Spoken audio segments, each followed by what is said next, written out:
Making an album immediately puts you in the top 10% of musicians. That sounds like a bold claim, but if you really think about it, it's true. Making music isn't easy. Learning an instrument, writing songs, recording, mixing, mastering, and getting the courage to put it all together in the form of an album is no small feat, and most people who play music never take it that far. But there are some traps that artists and producers fall into when it comes time to finally put out that elusive first record that can turn the experience from something worth celebrating into something you'll look back at the way you look at senior prom, where you split your pants on the dance floor. So maybe that wasn't everyone's prom night experience. Well, then enough about me. Let's dive into these 3 mistakes that musicians make that will ruin their next album. Have you ever had that big burst of motivation to deep clean your room? You start with doing all the laundry, then cleaning the floors, wiping down the mirror, reorganizing your shelves and the dresser until everything is in the right place. Then once the sun sets and you're ready to call it a day, whatever doesn't have an official spot ends up in a big pile on your closet floor. A lot of artists treat their albums the same exact way. We'll work our hardest to get the best sounds, the best lyrics, the best beats, but then we'll get to a point in the process where we're just ready for it to be over. And that's when the sloppy work starts to happen. Getting a record across the finish line without jamming in the last pieces of the puzzle is something that is worth doing. It is something that is hard, but it will have a massive effect on how you look back at your record.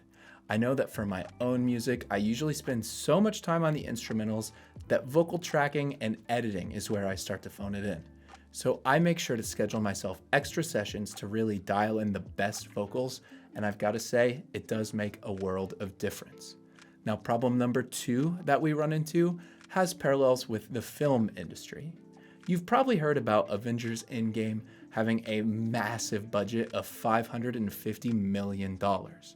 What you may not have realized is that the actual production budget was $350 million, and the marketing budget was $200 million. A lot of times, artists will calculate their album budget like this. Hey, how much will it cost to rent some studio time to make this album? Oh, cool. Yeah, I can do $7,500. All right, album budget, $7,500. Then it becomes a scramble when it comes time to get album art, to pay for PR campaigns or ads, print merch and CDs, basically all the stuff you have to do to actually get the record out there. So my basic rule of thumb is that whatever you think the budget is, save up double and then work from there. If you're right on, you will have cash to cover everything you need. If you have extra cash left over, get yourself a nice dinner to celebrate a job well done and put the rest towards even more promo or production costs for the next one. So you've got the songs written, you've got the budget set up. There is one last pitfall that I've seen artists fall into time and time again. The most important thing that you've got to do is to pick a release date that is reasonably close. But let me explain why. I can't even tell you the amount of times I've seen amazingly talented artists simply become bored of their own new music before it's even out, causing them to totally phone in the rollout. If you've been playing the songs live, you've heard the recordings hundreds of times, and you've shown all your friends the tunes, eventually even the best ones will start to sound stale. And that leads to uninspired, unexcited artists who don't really do their best to actually push their new record.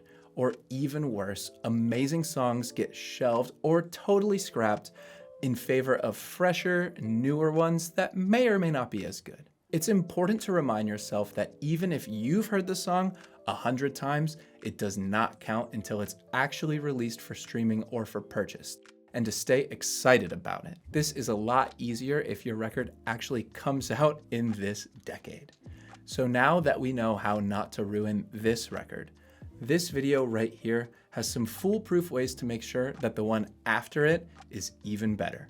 As always, thanks for watching, and if you want production videos every week from me, then make sure to subscribe.